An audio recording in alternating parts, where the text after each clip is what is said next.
Let's continue with the Week 5 materials. In this part, we're going to be covering topics related to caching. Caching is an essential ingredient of a scalable system. Caching makes the results of expensive queries and computations available for reuse by subsequent requests. By not having to reconstruct the cached results for every single request, the capacity of the system is increased and hence its ability to scale to greater workloads. Caches exist in many places in an application. The CPUs that run your applications have multi-level fast hardware caches to reduce relatively slow main memory accesses. Database engines can make use of main memory to cache the contents of the data store in memory, so that in many cases queries do not have to touch the relatively slow disks. So in this section we're going to cover two topics. First, application-based caching, in which the service business logic incorporates the cache and access of pre-computed results. And second, web-based caching, which exploits mechanisms built into the HTTP protocol to enable the caching of results within the infrastructure provided by the Internet. Application caching is designed to improve request responsiveness by storing the results of queries and computations in memory so they can be subsequently served by later requests. For example, think of an online newspaper site. Articles once posted change infrequently and hence can be cached on the first access and reused on all subsequent requests until the article changes. In general, caching relieves databases of heavy read traffic, as many queries can be served directly from the cache. It also reduces computational costs for objects that are expensive to construct, perhaps for example needing queries that span several different databases. The net effect is to reduce the computational load on our servers and databases, creating headroom for more requests. Caching requires additional resources and hence cost to store the cached results. However, well-designed caching schemes are low cost compared to upgrading databases and service nodes to cope with higher request loads. As an indication of the value of caches, approximately 3% of all infrastructure at Twitter is dedicated to application-level caching. At Twitter scale, that's an awful lot of infrastructure. Application-level caching exploits dedicated distributed caching engines. The two predominant technologies in this area are Memcached and Redis. Both are essentially distributed in-memory key value stores designed to hold arbitrary data from the results, representing the results of database queries or downstream service API calls. The cache appears to services as a single store, and objects are allocated to individual cache servers using hashing based on the object key. This basic scheme is shown on the slide. The service first checks the cache to see if the data it requires is available. If so, it returns the cache contents as the results. We have what is known as a cache hit. If the data is not in the cache, known as a cache miss, the service retrieves the requested data from the database and writes the query results to the cache, so it is available for subsequent client requests without querying the database. Let's return to our mythical winter resort business for a use case. At a busy resort, such as the one shown on this slide, skiers and boarders can use their mobile app to get an estimate of the lift wait times across the resort. This enables them to plan and avoid congested areas where they'll have to wait for a ride on a lift for say 15 minutes, or perhaps, as shown on the slide, considerably longer. These are definitely situations you want to avoid. Every time a skier loads on a lift, a message is sent to the company's service that collects data about skier traffic patterns. Using this data, the system is able to estimate lift times from the number of skiers who ride the lift and the rate at which they are arriving.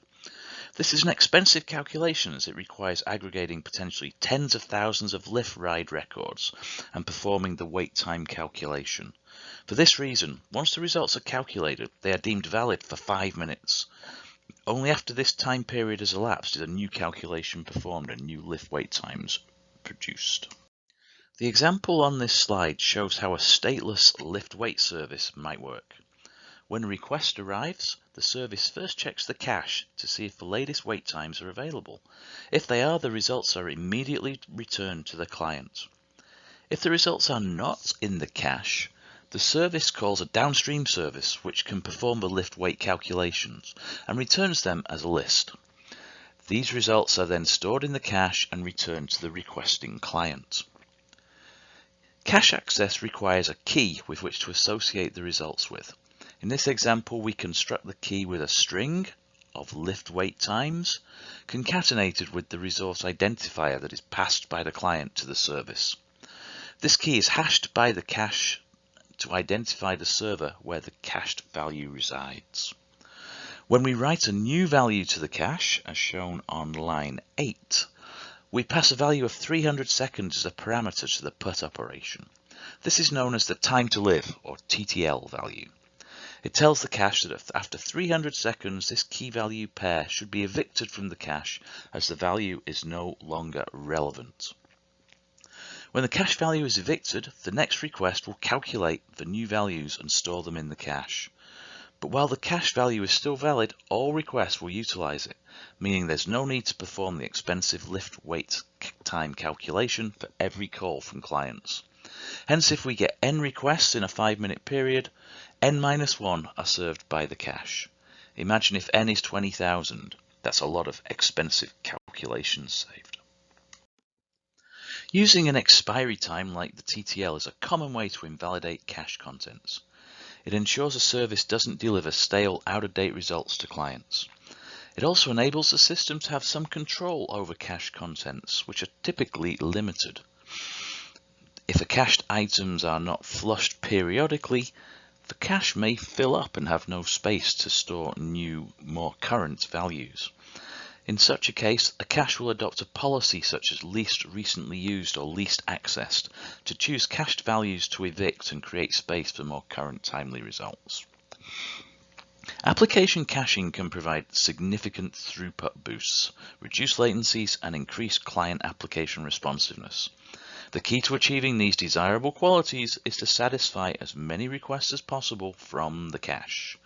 This is known as the cache hit rate. The general design principle is to maximize the cache hit rate and minimize the cache miss rate, which means when a request cannot be satisfied by a cached item. When a cache miss occurs, the request must be satisfied through querying databases or downstream services. The results of the request can then be written to the cache and hence available for further accesses.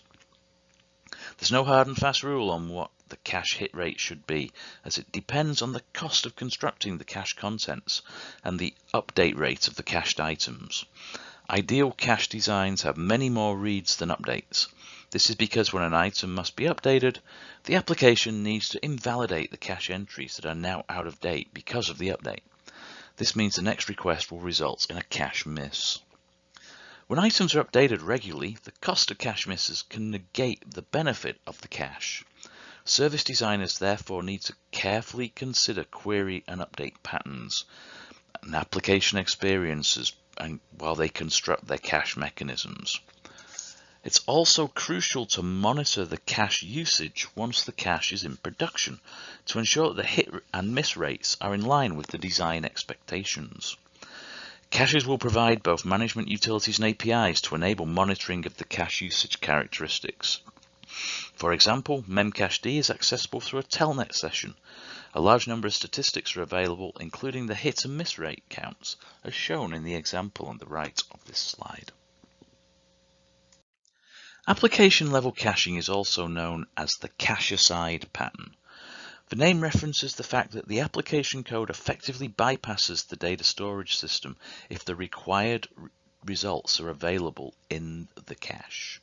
This contrasts with other caching patterns in which the application always reads from and writes to the cache. These are known as read-through, write-through, and write-behind caches, and we'll explain these on the next slide. Read-through caches, the application satisfies all requests by accessing the cache. If the data required is not available in the cache, a loader is invoked to access the database systems and store the results in the cache for the application to utilize. Write-through behaves similarly in that the application always writes updates to the cache. When the cache is updated, a writer is invoked to write the new cache values to the database. When the database is updated, the application can complete the request.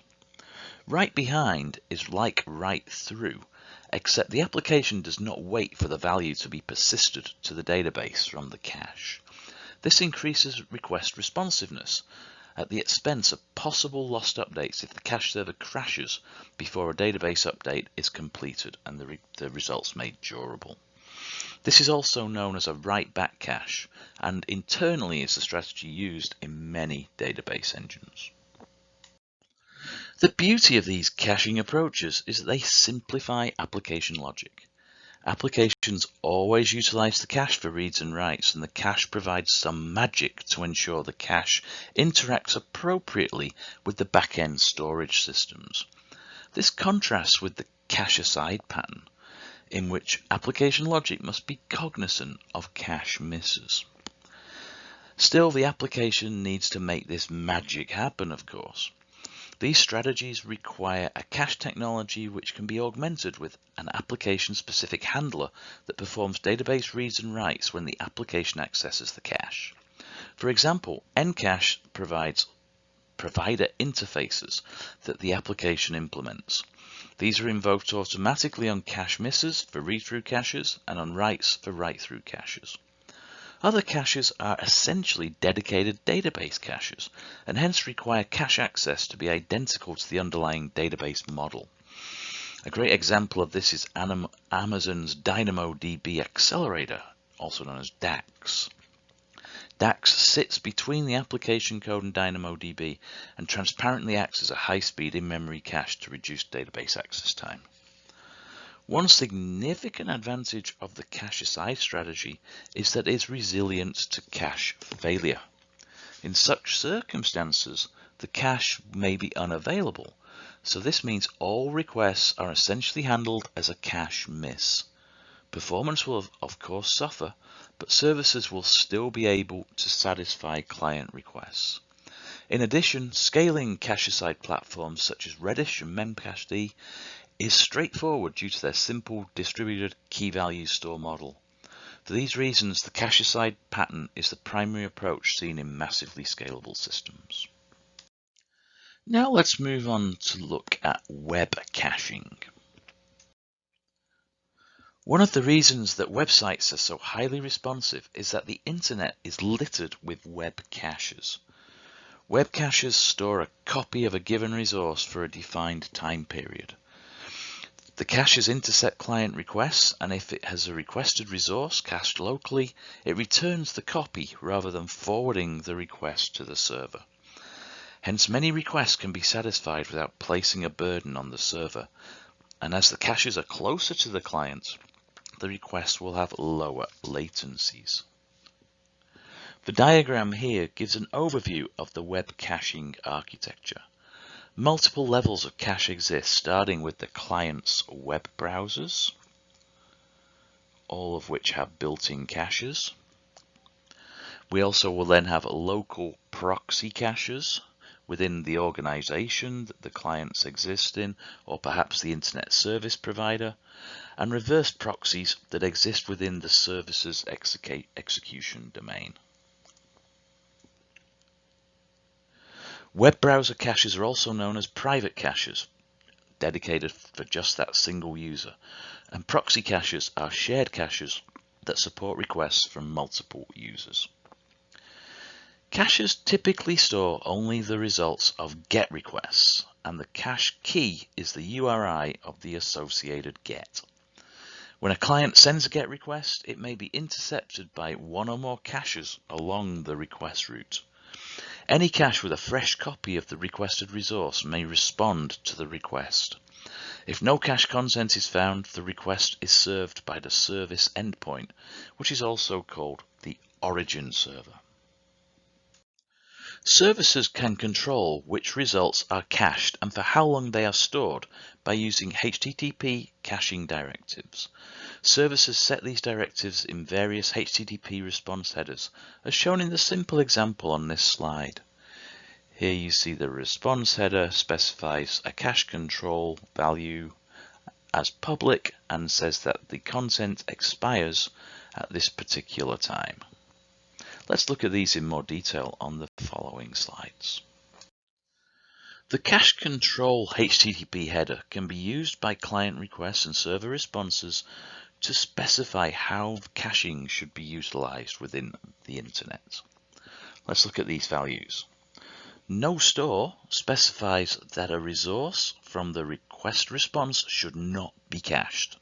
This is typically used for sensitive data that needs to be retrieved from the origin servers for each request. No cache specifies that a cached resource must be revalidated with an origin server before use. We'll discuss what revalidation means when we talk about Etags in a few moments.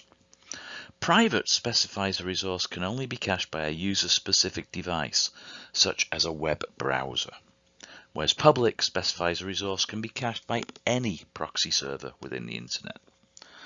Max age defines the length of time in seconds a cached copy of the resource should be retained. After expiration, a cache must refresh the resource by sending a request to the origin server. The expires and last modified HTTP headers interact with the max age directive to control how long cache data is served from caches within the internet. Caches, of course, have limited storage resources and hence must periodically evict items to create space.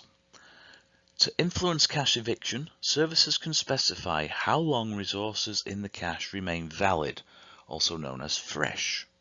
Once this time period for a cached resource expires, it becomes what is known as stale and may become a candidate for cache eviction.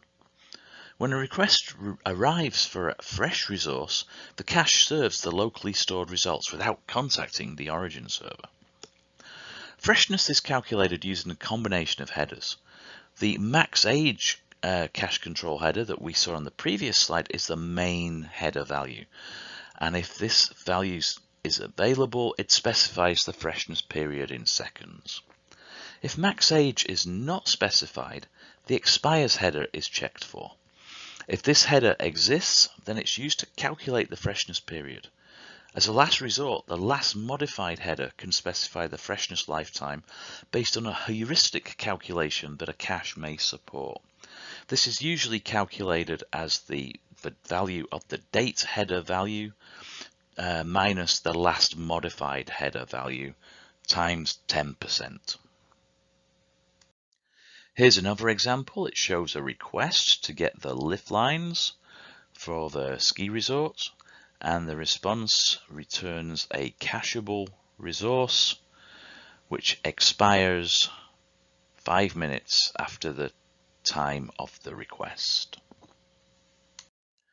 HTTP provides another directive that controls cache item freshness. This is known as an Etag. An Etag is an opaque value that can be used by a cache to check if a cached resource is still valid. Let's explain this using an example. A ski resort posts a weather report at 6 AM every day. If the weather changes during the day, the resort updates the report. Sometimes this happens 2 or 3 times each day, and sometimes not at all if the weather is stable and beautiful. When a request arrives for the weather report, the service responds with a maximum age to define cache freshness. Here you can see we specify max age, and it also responds with an Etag. The Etag represents the version of the weather report that was last issued. Here we're using the time of issue as the Etag. So here we are issuing a report which is valid for 1 hour, 3,600 seconds. For the next hour, a cache can simply serve this cached weather report to all clients who issue a GET request. This means origin servers are freed from processing the results, and this is the outcome we want from effective caching. Once an hour elapses though, the resource in a cache has become stale because Matt's age has expired. So when a request arrives for a stale resource, the cache forwards the request to the origin server with an if non-match directive, specifying the etag of the resource which it currently holds in the cache. There's two possible responses to this request. If valid, the server can return a 304 not modified response, as shown in the figure on the slide. No response body is needed as the cache value is still current, and this thus saves bandwidth, especially for large resources. The response may also include new cache directives to update the freshness of the cached resort. If the weather forecast hasn't been updated, then perhaps it's going to be valid for another period of time. The origin server may also just ignore the revalidation request and respond with a 200 response and a response body representing the latest version of the weather report and an Etag. In the service implementation of this scheme using Etags, a mechanism is needed to support this revalidation. In our weather report example, one strategy is as follows. First, we generate a new daily report. The weather report is constructed and stored in a database. The service also creates a new cache entry that identifies the weather report resource and associates an Etag with this version of the resource, with a key, for example, of resort name and associated with the value of the Etag. When a GET request arrives, it returns the weather reports and also the Etag. This will populate web caches along the network response route. When we receive a conditional GET request, which has an if non-match header, look up the Etag value in the cache, which has a key of resort name / weather, and return a 304 if the value has not changed, if the Etag in the request matches the Etag that we have stored. If the cached Etag has changed, return a 200 along with the latest weather report and a new Etag value. When the weather report is updated, because the weather has changed, a new version of the weather report is stored in the database and the cached Etag value is modified to represent this new version of the resource. So in summary, when used effectively, web caching can significantly reduce latencies and save network bandwidth. This is especially true for large items such as images and documents. Further, as caches handle requests rather than application services, this reduces the request load on origin servers, creating additional capacity in our systems. Proxy caches such as Squid and Varnish are extensively deployed in the internet. Scalable applications therefore exploit the powerful facilities provided by HTTP caching to exploit this caching infrastructure.